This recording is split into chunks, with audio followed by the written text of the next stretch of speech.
Salam damai sejahtera bagi kita semua, kembali dengan saya di channel ini. Terima kasih bagi teman-teman yang senantiasa mendukung dan mensupport perkembangan channel ini. Tuhan Yesus memberkati kita semua. Pada kesempatan kali ini saya akan membagikan kepada kita semua sebuah khotbah yang menurut saya perlu orang Kristen dengar, dan juga kepada orang-orang yang anti dan yang mengutuk orang Israel. Anda harus tahu tentang Israel, ya. Anda harus tahu apa janji Tuhan kepada bangsa itu, ya, khususnya kepada orang-orang yang anti, yang mengutuk Israel. Anda harus tahu tentang hal ini supaya tidak serampangan Anda berbicara, Anda mengeluarkan dan Anda mengutuk orang-orang Israel, ya, supaya tidak serampangan Anda mengeluarkan kata-kata serapah terhadap bangsa itu. Oleh karenanya, seperti apa videonya? Berharap video ini ditonton sampai selesai supaya saudara dan saya tidak gagal paham. Inilah dia videonya yang berikut ini. Karena itu kita seluruh dunia mengutuk serangan Israel di Palestina, sebab itu menjangga, mengganggu kedamaian. Indonesia juga mengutuk serangan Israel terhadap rumah sakit Al-Ahli. Ini jelas pelanggaran terhadap hukum humaniter internasional. Yang bilang mereka tidak akan dicabut lagi, Tuhan Allah. Yang bilang bangsa-bangsa sekelilingnya akan pusing, Tuhan Allah. Ya. Yang bilang nanti seluruh bangsa-bangsa bergabung lawan mereka, Tuhan Allah. Nanti kita lihat lagi, apalagi yang Tuhan Allah ngomong tentang Israel. Diberkati oleh Tuhan Yesus Kristus. Seperti yang saya katakan bahwa apa yang terjadi hari-hari ini di sekitar kita, apalagi seputaran Israel, saudara-saudara, itu adalah sesuatu yang sudah dinubuatkan, bukan sesuatu yang kebetulan. Apatah lagi kita berurusan dengan bangsa yang namanya Israel. Alkitab adalah firman-Nya Allah yang sempurna. Tidak ada satu bagian pun yang diberikan kebetulan. Semua betul-betul diilhamkan oleh Roh Kudus. Makanya dalam 2 Timotius 3 ayat 16 kita diingatkan ayat ini, ya. Kalau bisa baca dari ayat 15 supaya kita tahu bahwa yang dibahas di sini adalah kitab suci. Silakan. Ingatlah juga bahwa dari kecil engkau sudah mengenal kitab suci. Amin. Yang dapat memberi hikmat kepadamu dan menuntun engkau kepada keselamatan oleh iman kepada Kristus Yesus. Terus, segala tulisan yang diilhamkan Allah memang bermanfaat untuk mengajar, untuk menyatakan kesalahan, untuk memperbaiki kelakuan, dan untuk mendidik orang dalam kebenaran. iya, jadi yang saya persoalkan di bagian awal dari ayat 16 ini, segala tulisan itu diilhamkan Allah. Dan tidak ada satu nubuat pun di dalam Alkitab yang dibicarakan lalu yang bicara atau yang menulis, yang bernubuat asal-asalan. Tidak ada. Semua betul-betul dengan dorongan Roh Kudus. 2 Petrus 1 ayat 20 dan 21, silakan. Yang terutama harus kamu ketahui, Ya. ialah bahwa nubuat-nubuat dalam kitab suci tidak boleh ditafsirkan menurut kehendak sendiri. Sebab tidak pernah nubuat dihasilkan oleh kehendak manusia, tetapi oleh dorongan Roh Kudus, orang-orang berbicara atas nama Allah. Iya, jadi saudara-saudara, oleh dorongan Roh Kudus, orang-orang berbicara atas nama Allah. Karena tidak ada orang bicara sembarangan, tapi semua oleh dorongan Roh Kudus. Artinya Allah yang bicara melalui juru bicaranya, para nabi. Ya. Peperangan-peperangan yang dialami oleh Israel atau bencana-bencana yang dialami oleh Israel itu tidak kebetulan, dan pasti Tuhan pakai nabi-nabinya. Amos pasal 3 ayat 6 dan 7 misalnya dikatakan demikian. Adakah sangkakala ditiup di suatu kota, Ya. dan orang-orang tidak gemetar? Betul. Adakah terjadi malapetaka di suatu kota dan Tuhan tidak melakukannya? Jadi peperangan-peperangan yang dialami Israel, saya yakin itu ada dalam rencana Allah. Ayatnya yang ke-7 mengatakan begini. Sungguh Tuhan Allah tidak berbuat sesuatu tanpa menyatakan keputusannya, kepada hamba-hambanya para nabi. Garis bawahi kalimat ini. Tuhan Allah tidak berbuat sesuatu tanpa menyatakan keputusannya kepada hamba-hambanya para nabi. Jadi dikaitkan dengan Petrus tadi, Amos, semua selaras. Bahwa orang kalau bicara atas nama Tuhan, itu pasti karena dorongan dari Allah sendiri. Allah bisa bicara langsung, tetapi ayat ini mengatakan Allah tidak akan berbuat sesuatu tanpa menyatakan keputusannya kepada hamba-hambanya para nabi. Nah, mari secara spesifik supaya tidak keluar dari tema. Sekarang tentang Israel. Mulai dari Tuhan menjanjikan tanah perjanjian, Bapak Ibu sudah tahu ya, datanya terlalu banyak. Tuhan janji mulai dari Abraham, saudara-saudara, ya, lalu turun kepada Ishak, turun kepada Yakub, dan seterusnya dan seterusnya. Itu semua benar-benar janji Allah yang tidak mungkin meleset. Tapi mari kita maju lagi.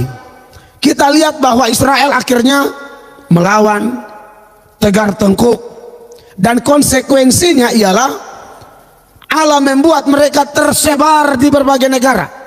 Di Amerika ada orang Yahudi, di Eropa ada orang Yahudi, ya, di Asia ada orang Yahudi, di Afrika ada orang Yahudi. Bahkan kabarnya di Indonesia, di beberapa suku ada orang Yahudi, beberapa artis berdarah Yahudi. Saudara tahu kenapa bangsa Israel bisa tersebar di semua tempat? Itu sudah dinubuatkan jauh-jauh hari oleh hamba Tuhan, dalam hal ini Musa, saudara-saudara. Dalam Ulangan pasal 28 mulai ayat 63, saudara perhatikan ya. Ulangan pasal 28 mulai ayat 63. Dikatakan demikian. Seperti Tuhan bergirang karena kamu untuk berbuat baik kepadamu dan membuat kamu banyak, Ya.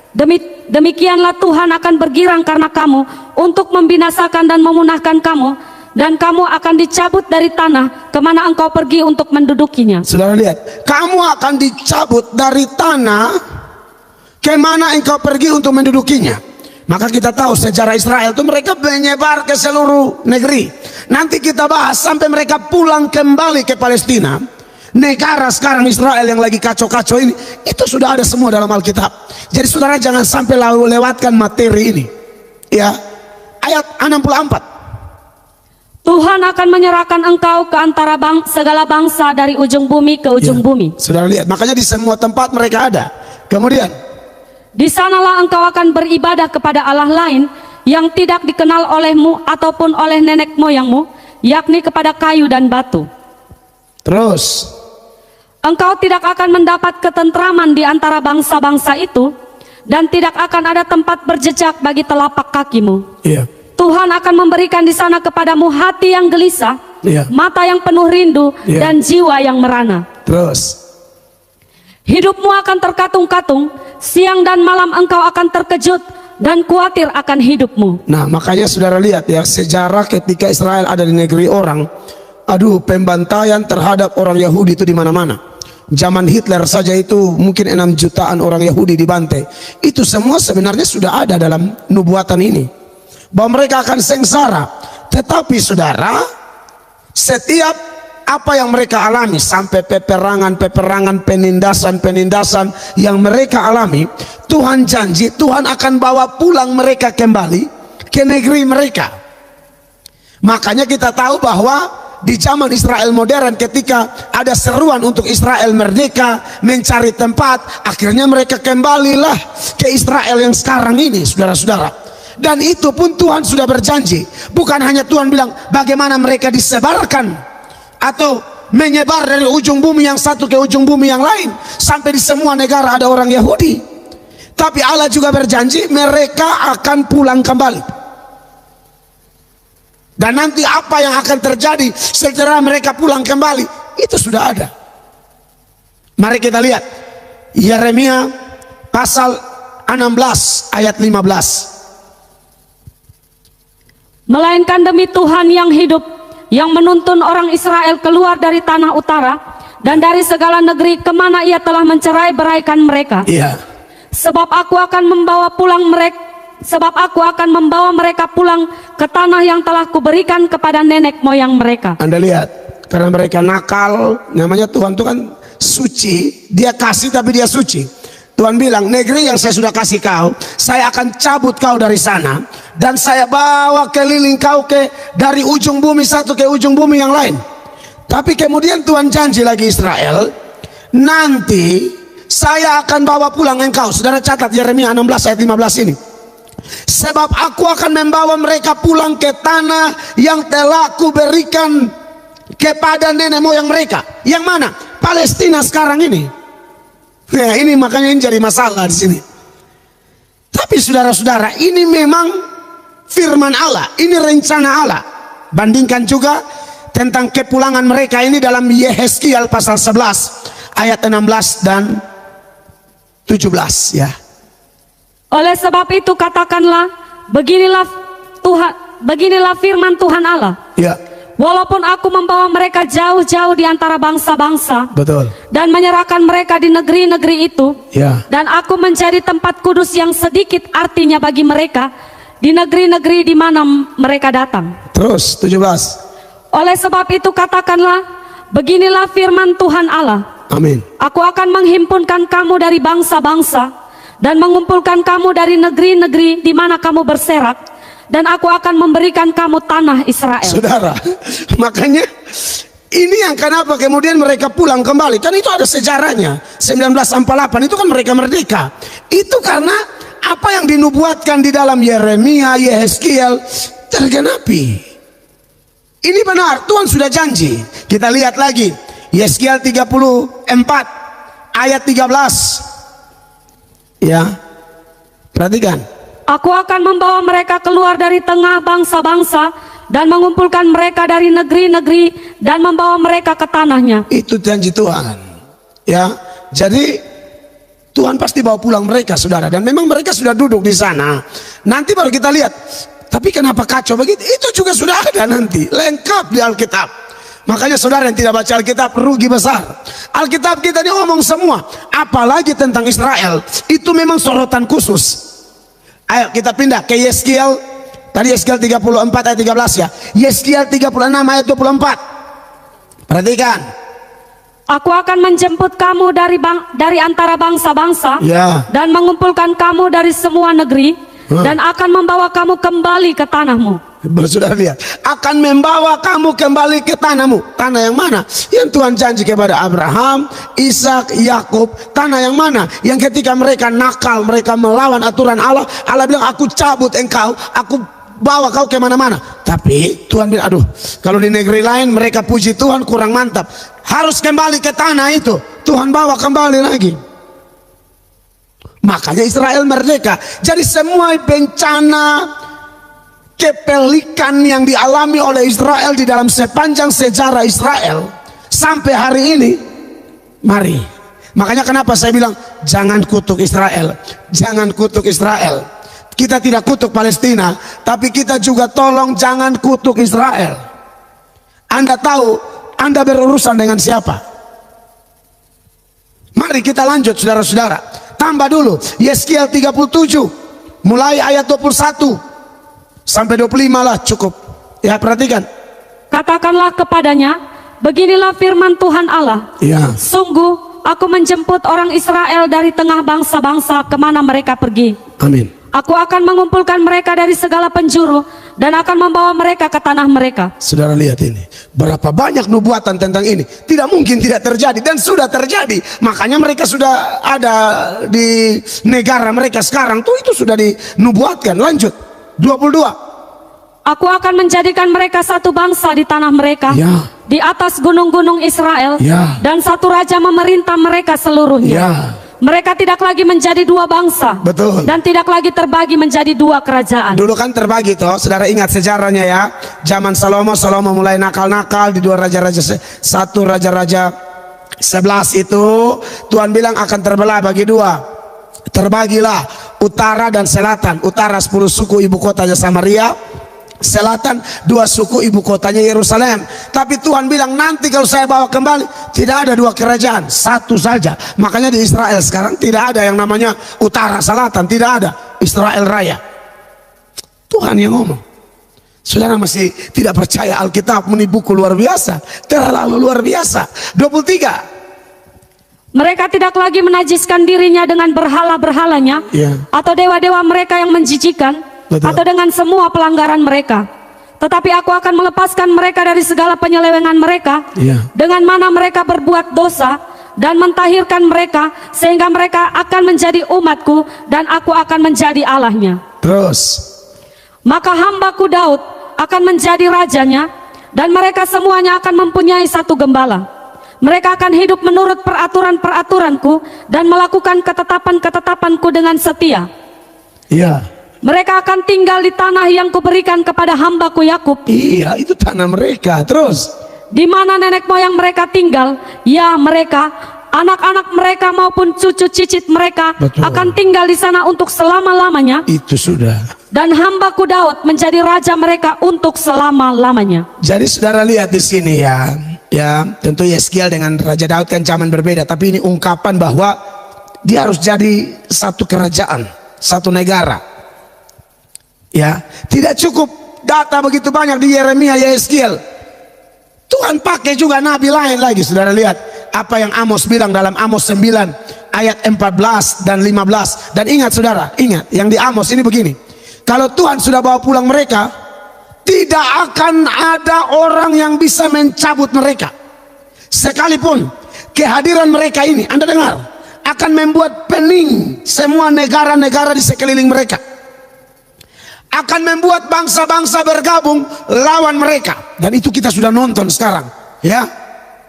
Tapi dengar, tidak mungkin tercabut dan tidak mungkin kalah. Mari kita lihat progres dari nubuatan tentang Israel ini. Mari. Fokus ya, ada minum-minum teh dulu di rumah tuh. Ini kita panas ini malam nih, haleluya. Ya. Amos 9 ayat 14. Aku akan memulihkan kembali umatku Israel. Yes. Mereka akan membangun kota-kota yang licin tandas dan mendiaminya. Mereka akan menanami kebun-kebun anggur dan minum anggurnya. Mereka akan membuat kebun-kebun buah-buahan dan makan buahnya. Ya, Maka aku akan menanam mereka di tanah mereka. betul. Dan mereka tidak akan dicabut lagi dari tanah yang telah kuberikan kepada mereka. Tidak bisa. Firman Tuhan Allahmu. Tidak ada yang bisa mencabut mereka lagi dari tanah itu. Tidak akan bisa. Jadi saudara, makanya sia-sia mau rudal berapa ratus ribu dari Hamas sana, susah. Makanya orang tidak mengerti firman, mungkin asal bunyi.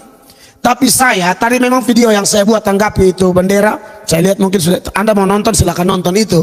Tapi memang saya sudah janji bahwa malam ini saya akan buat satu live dan kita belajar lebih dalam tentang ungkapan-ungkapan dari para pendeta termasuk saya. Jangan kutuk mereka.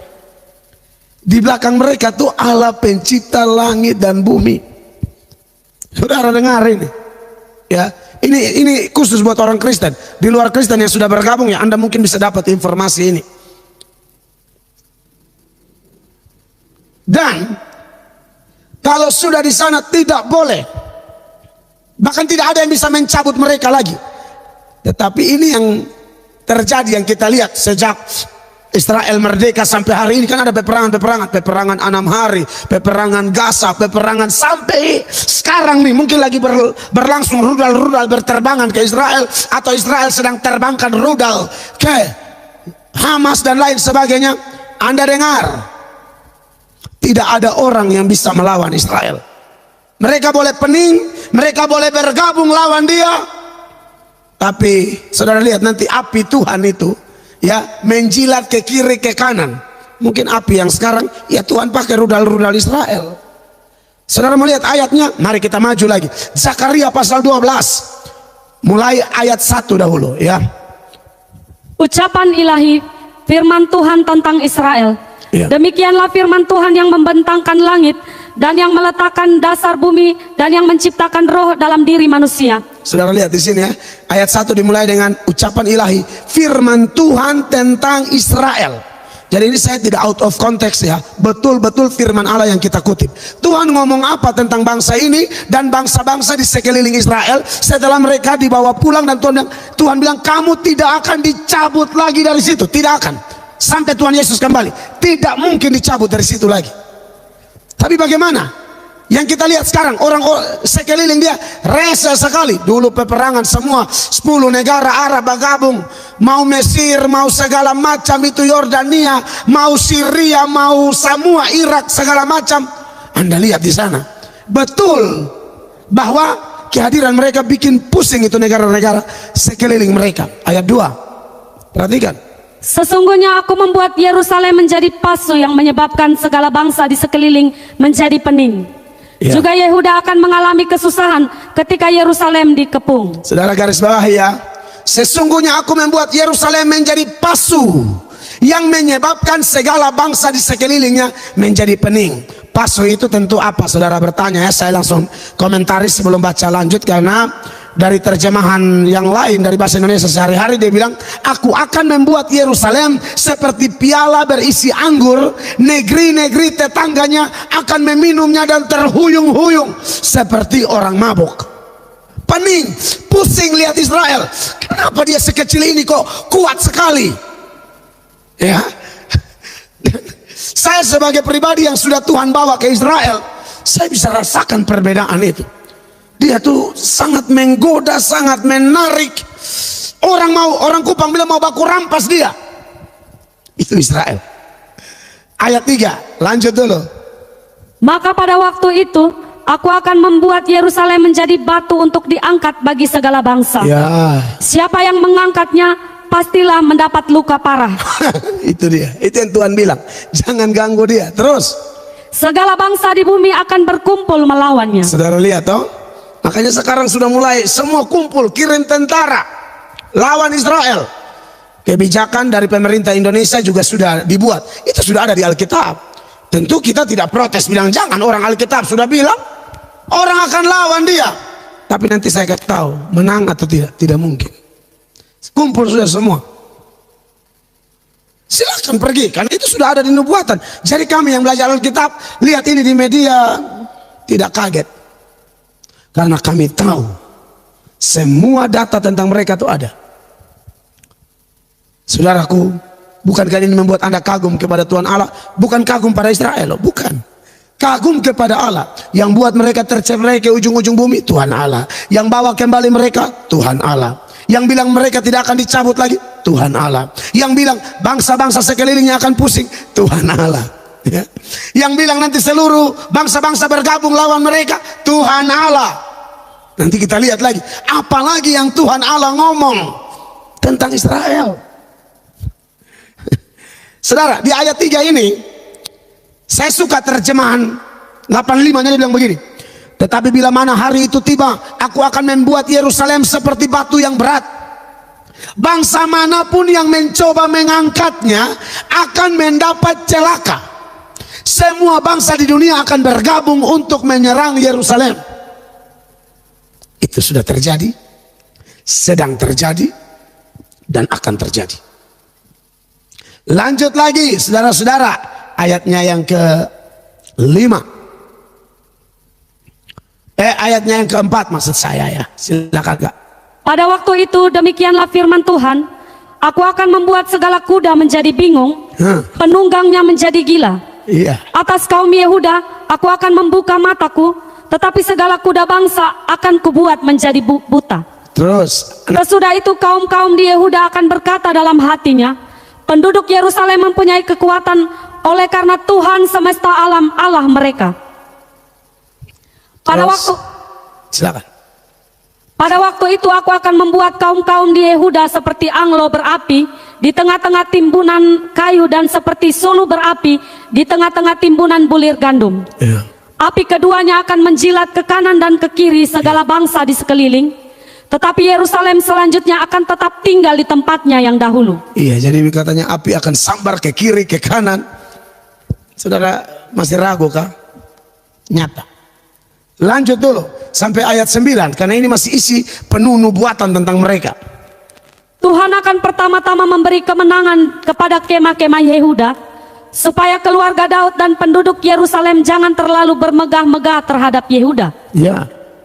Pada waktu itu Tuhan akan melindungi penduduk Yerusalem, dan orang yang tersandung di antara mereka pada waktu itu akan menjadi seperti Daud, dan keluarga Daud akan menjadi seperti Allah, seperti malaikat Tuhan yang mengepalai mereka. Ayat 9. Maka pada waktu itu aku berikhtiar untuk memunahkan segala bangsa yang menyerang Yerusalem. Itu yang saya takutkan. Soalnya dia sudah janji, Tuhan yang janji. Aku berikhtiar untuk memunahkan segala bangsa yang menyerang Israel atau Yerusalem. Jadi kekasih Tuhan, ini firman Allah ya. Bagaimanapun kita ngomong tidak asal bunyi, ada dasar. Saya sempat nonton tuh ulama-ulama atau rohaniawan atau pejabat di Arab Saudi. Mereka ngomong dan mereka pakai data-data dari kitab suci mereka. Mereka bilang itu sudah jelas, Tuhan sudah berfirman kepada Nabi Musa, tanah itu milik Bani Israel, jangan ganggu. Gus Dur waktu masih hidup, Gus Dur bilang tidak ada jalan lain, kita harus bersahabat dengan Israel. Tapi sepertinya setelah Gus Dur pergi, hilang. Ada videonya, saya punya. Gus Dur ngomong pakai bahasa Inggris, tidak ada jalan lain. Dan Gus Dur bilang begini, saya sudah tahu waktu saya ngomong ini akan ada orang-orang garis keras yang benci saya, tapi ini kebenaran. Gus Dur, haleluya. Mungkin dia pernah baca ini. Jadi kekasih Tuhan, saya rasa live malam ini perlu kita perhatikan baik-baik. Nah, seputaran Zakaria tadi ya, pasal 12 ayat 1 sampai ayat 9 itu, saya baca komentar dari Wycliffe Bible Commentary. Dia mengatakan begini, aku membuat Yerusalem menjadi pasu yang menyebabkan pening.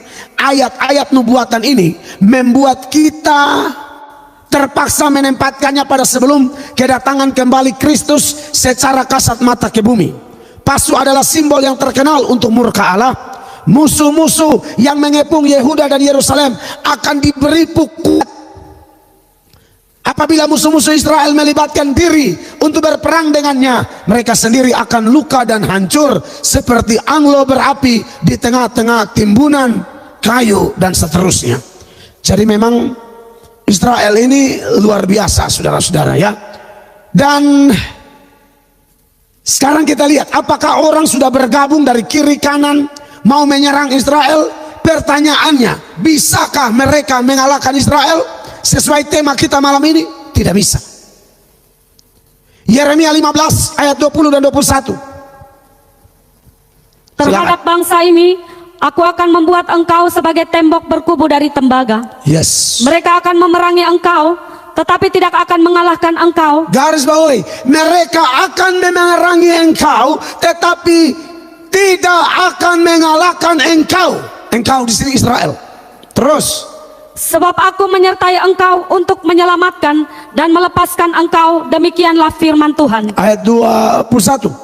Aku akan melepaskan engkau dari tangan orang-orang jahat dan membebaskan engkau dari genggaman orang-orang lalim.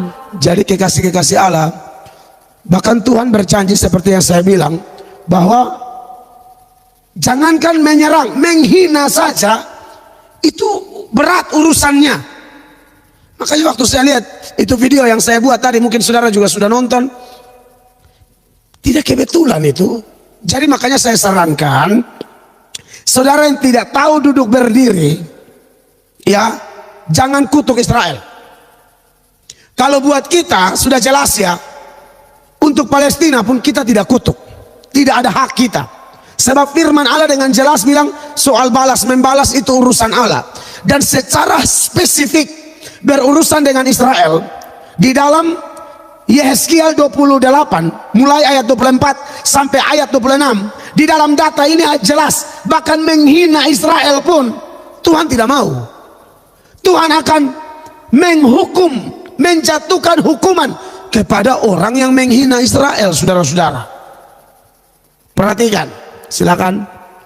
Dan tidak akan ada lagi bagi kaum Israel dari semua tetangganya yang menghina mereka, Yes. menjadi duri yang menusuk atau onak yang memedihkan. Terus. Dan mereka akan mengetahui bahwa akulah Tuhan Allah. Ya.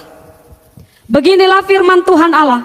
Pada saat aku mengumpulkan kaum Israel dari tengah suku-suku bangsa, di mana mereka berserak, dan aku menunjukkan kekudusanku kepada mereka di hadapan bangsa-bangsa, Betul. maka mereka akan diam di tanah mereka yang telah kuberikan kepada hambaku Yakub. Terus.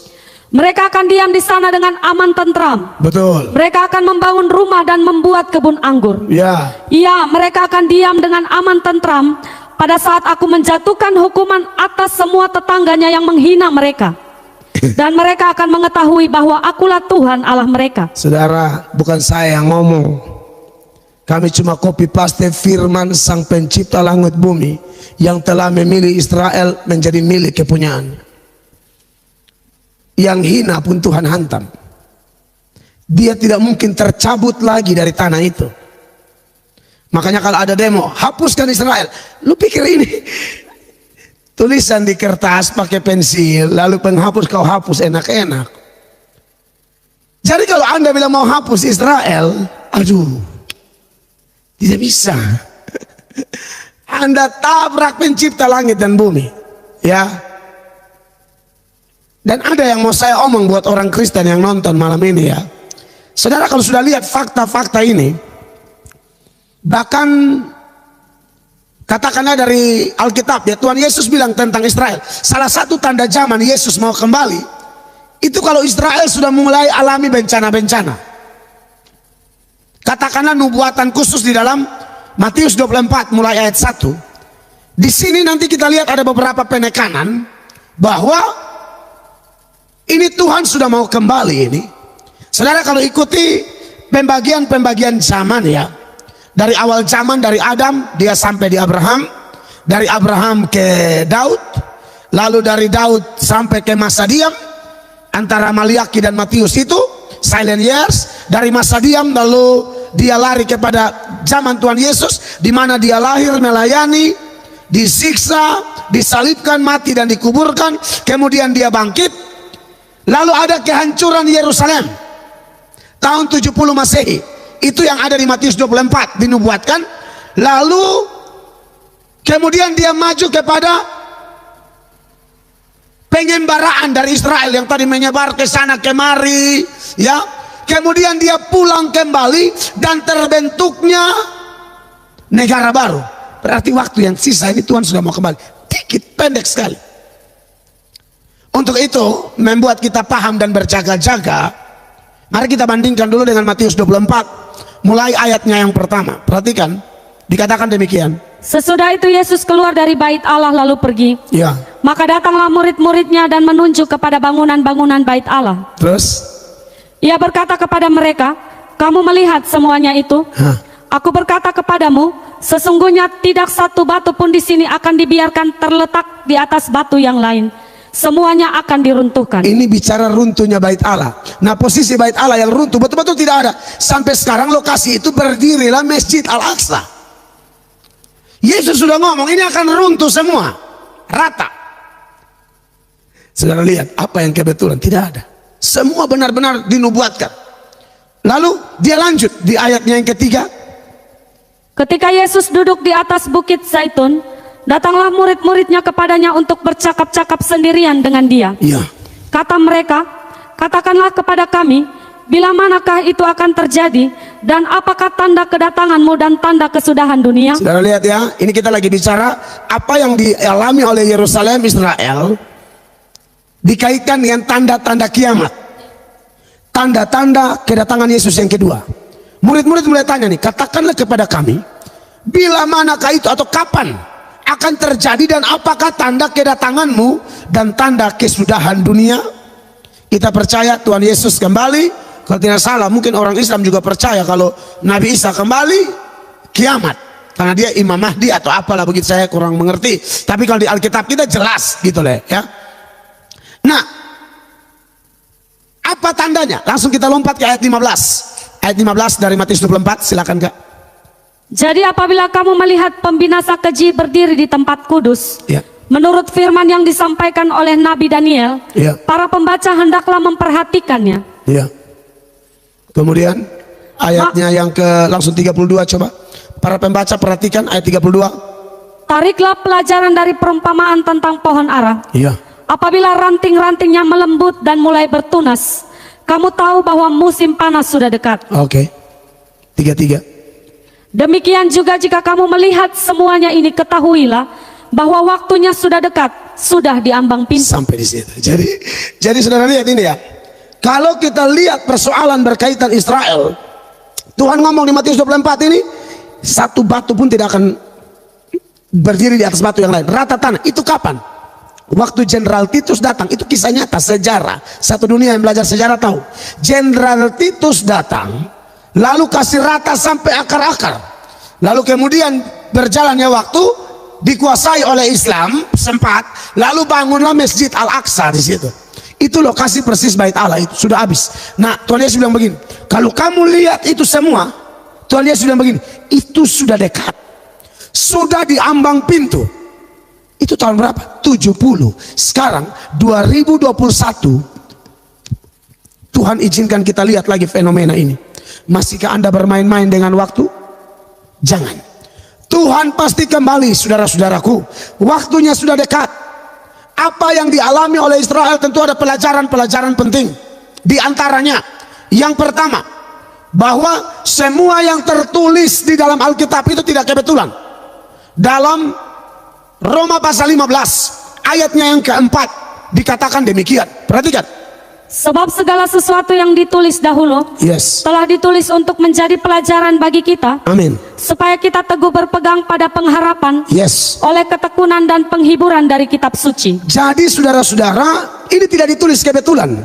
Orang Kristen harus berpegang teguh kepada kitab suci. Semua tentang Israel tidak ada yang kebetulan. Dan hal yang kedua, bahwa Israel tidak bisa dikalahkan. Itu kenapa? Apa yang menyebabkan itu? Di dalam Roma pasal 8 ayat 31 dikatakan apa? Perhatikan. Sebab itu apakah yang akan kita katakan tentang semuanya itu? Jika Allah di pihak kita, siapakah yang akan melawan kita? Tidak bisa, saudara-saudara. Tidak ada yang bisa lawan kita. Jadi kalau Israel tidak bisa dikalahkan, ingat, bukan Israelnya hebat, bukan, Tuhan yang hebat.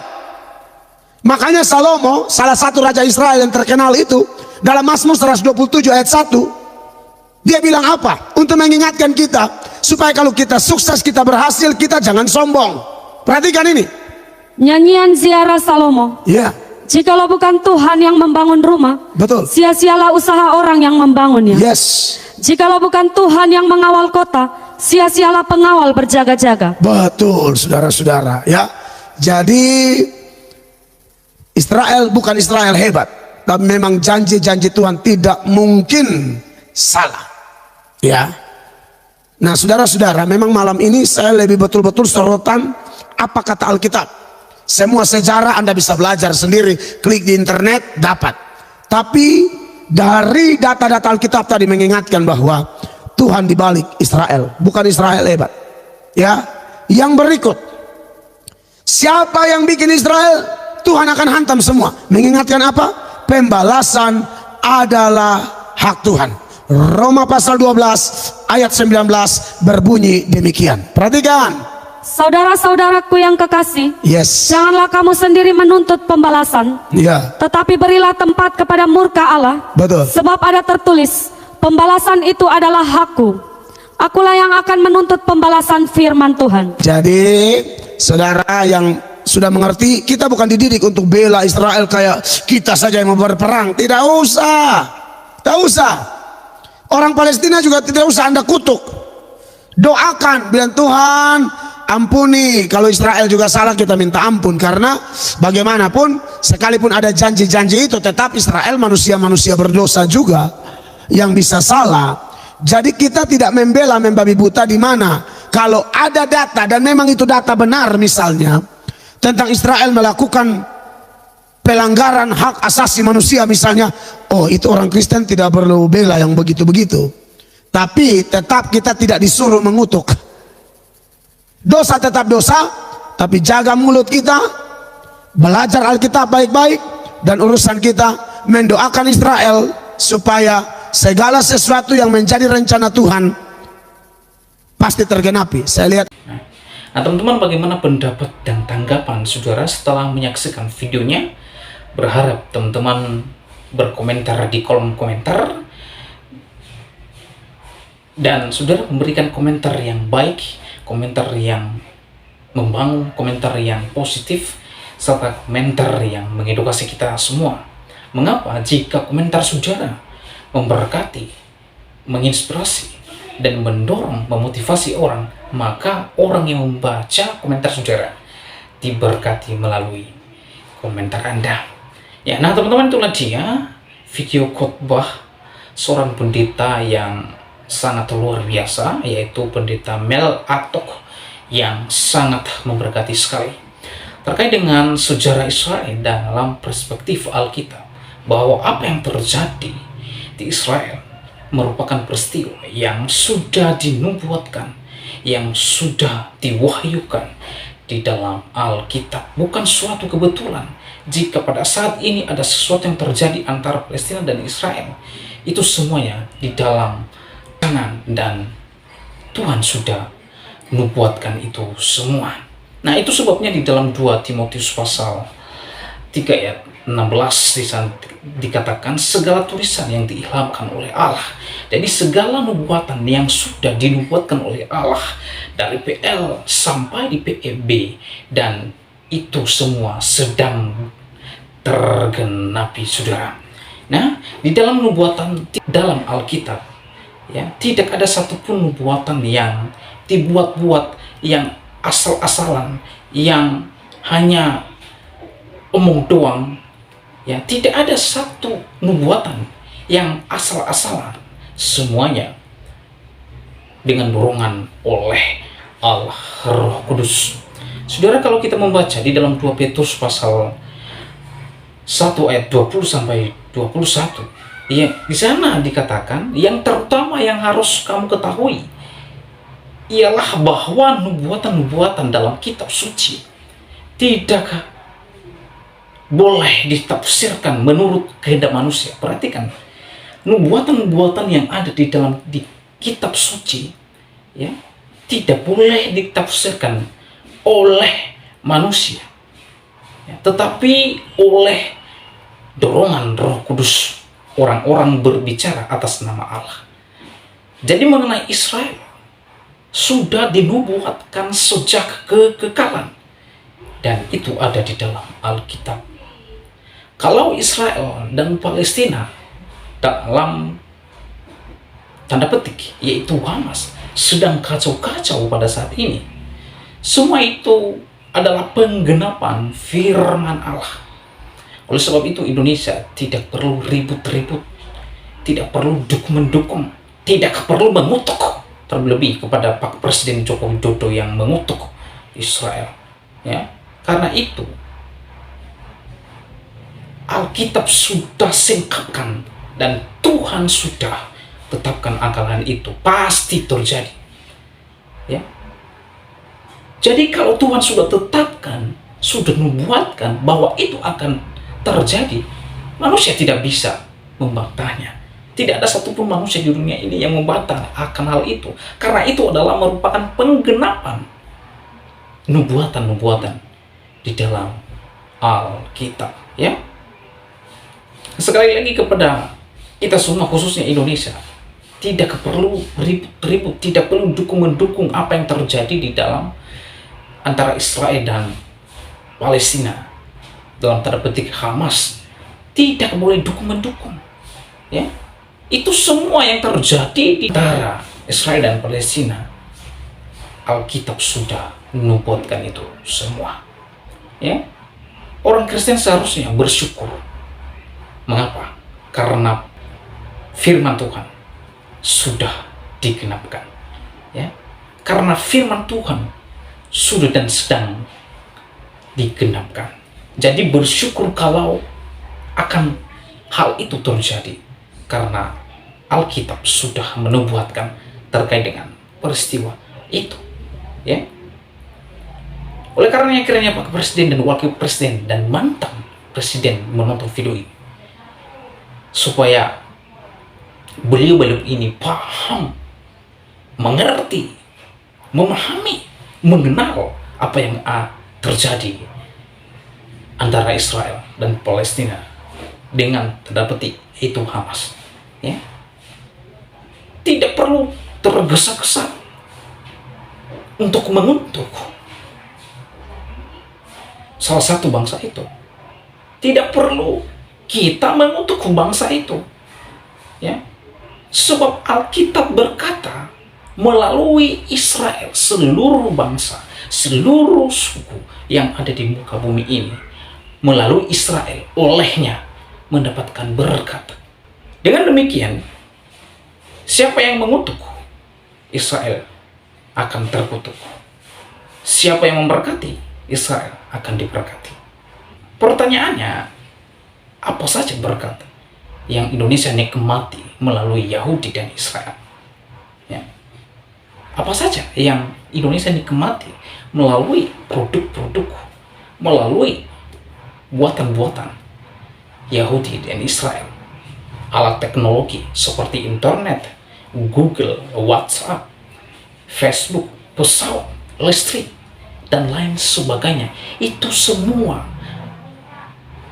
dari Yahudi Israel, ya. Semuanya itu ditemukan atau penemunya orang Yahudi. Jadi kalau Indonesia mengutuk Israel, kita adalah bangsa yang paling malang, ya, tidak tahu berterima kasih, dan bangsa yang sedang melawan Tuhan, saudara. Ya, sebab di belakang Israel ada Tuhan pencipta langit dan bumi. Mengenai bangsa itu, Allah sendiri telah berjanji dan akan memelihara mereka. Tuhan tidak tertidur dan tidak terlelap menjaga Israel. Ya, oleh karenanya, keselamatan datang dari keturunan Israel, yaitu di dalam dan melalui Yesus Kristus. Keselamatan di dalam Yesus Kristus pasti bukan moga-moga, bukan karena perbuatan baik, bukan karena kesalehan, ya. Sebab kesalehan dan perbuatan baik tidak mungkin mensejajarkan kekudusan dan kemuliaan Allah. Mengapa? Karena saudara dan saya adalah manusia yang berdosa. Manusia yang kotor, yang najis ini tidak mungkin mensejajarkan kekudusan Allah. Sebaik apapun, sesaleh apapun Anda, tidak mungkin mensejajarkan kekudusan Allah. Sebab kesalehan saudara dan saya seperti kain kotor, ya. Itu sebabnya di dalam Injil Yohanes pasal 14 ayat 6 di sana dikatakan, "Akulah jalan kebenaran dan hidup. Tidak ada seorang pun yang datang kepada Bapa kalau tidak melalui aku." Ya, di dalam Kisah Para Rasul pasal 4 ayat 12, sebab keselamatan tidak ada di dalam siapapun selain di dalam Dia. Sebab di bawah kolong langit ini tidak ada nama lain yang diberikan kepada manusia yang olehnya kita dapat diselamatkan. Filipi 2 ayat 9. Itu sebabnya Allah sangat meninggikan Dia dan mengaruniakan kepadanya nama di atas segala nama. Oleh karenanya saya mengajak saudara untuk percaya dan mengakui Yesus Tuhan dan Juru Selamat pribadi saudara. Saudara, Tuhan Yesus telah menantikan saudara, dan Ia sedang mengulurkan tangannya kepada saudara untuk menunggu Anda dan menantikan Anda untuk kembali kepadanya. Kiranya video ini memberkati kita semua. Tuhan Yesus memberkati kita. Haleluya.